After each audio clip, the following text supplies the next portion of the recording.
Welcome to Luca is a Billionaire, where the only thing I invest in is your answers.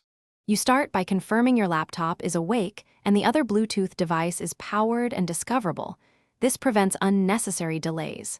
Once done, press the Windows key or click Start to open settings quickly. Make sure you're signed into your account so settings changes apply. If you prefer, press Windows key plus I to jump straight to settings.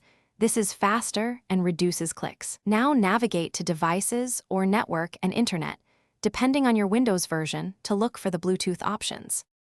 Once in the Bluetooth section, flip the Bluetooth toggle to on.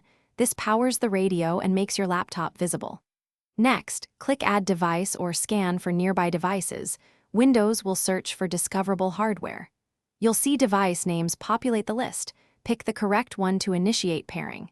If prompted, confirm a PIN on both devices to verify the connection.